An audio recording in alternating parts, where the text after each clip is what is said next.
നിലമ്പൂരിൽ B J പിയും C P ഐയും തമ്മിൽ ധാരണയുണ്ട് എന്നുകൂടി കെ മുരളീധരൻ ഇപ്പോൾ നമ്മൾ കണ്ട ഈ മാധ്യമപ്രവർത്തകരുമായിട്ടുള്ള സംഭാഷണത്തിൽ ആവർത്തിച്ച് പറയുകയുണ്ടായി. അങ്ങനെ നിലമ്പൂരിൽ ബി ജെ പിയും സി പി ഐയും തമ്മിൽ ധാരണയുണ്ട് എന്ന് കെ മുരളീധരൻ പറഞ്ഞിട്ടുണ്ടല്ലോ എന്ന കാര്യം മന്ത്രി പി എ മുഹമ്മദ് റിയാസിനോട് ശ്രദ്ധയിൽപ്പെടുത്തിയപ്പോൾ പി എ മുഹമ്മദ് റിയാസ് പറഞ്ഞ കാര്യം 1991 Congress League B J P സഖ്യത്തിൻ്റെ ചർച്ച നടന്നത്, അതായത് കോ-ലീ-ബി സഖ്യത്തിൻ്റെ ചർച്ച നടന്നത് അന്ന് എം പി ആയിരുന്ന ഈ പറയുന്ന കെ മുരളീധരൻ്റെ മണ്ഡലത്തിൽ തന്നെയല്ലേ എന്നുള്ള ചോദ്യമാണ് മുഹമ്മദ് റിയാസ് തിരിച്ചു ചോദിച്ചത്. തൃശ്ശൂരിൽ തോറ്റത് എങ്ങനെ എന്ന കെ മുരളീധരൻ്റെ വെളിപ്പെടുത്തലിൽ കോൺഗ്രസ് അന്ന് നടപടിയെടുത്തോ എന്ന് റിയാസ് തിരിച്ചു ചോദിക്കുകയും ചെയ്തു.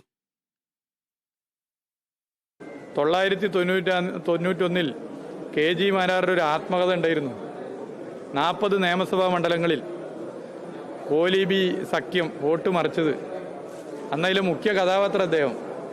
അന്ന് ആ ചർച്ച നടന്നത് ഇദ്ദേഹം പാർലമെന്റ് അംഗമായ കോഴിക്കോട് വെച്ചിട്ടാണ്. അദ്ദേഹം തന്നെ ഇത് പറയണം. അദ്ദേഹം മത്സരിച്ച സമയത്ത് തൃശ്ശൂരിൽ എങ്ങനെ കനത്ത തിരിച്ചടി കിട്ടി എന്നുള്ളത് അദ്ദേഹം പറഞ്ഞതല്ലേ. കോൺഗ്രസിൻ്റെ വോട്ട് ബി ജെ പിക്ക് പോയതാണ്. അവിടെ ആരെങ്കിലും നടപടി എടുത്തോ?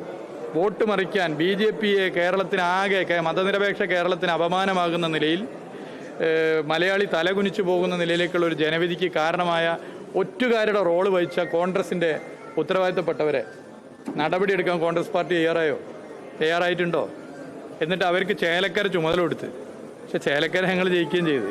അപ്പോൾ പറയേണ്ടവർ പറഞ്ഞോട്ടെ, അതിലൊന്നും കുഴപ്പമില്ല. ഓക്കെ.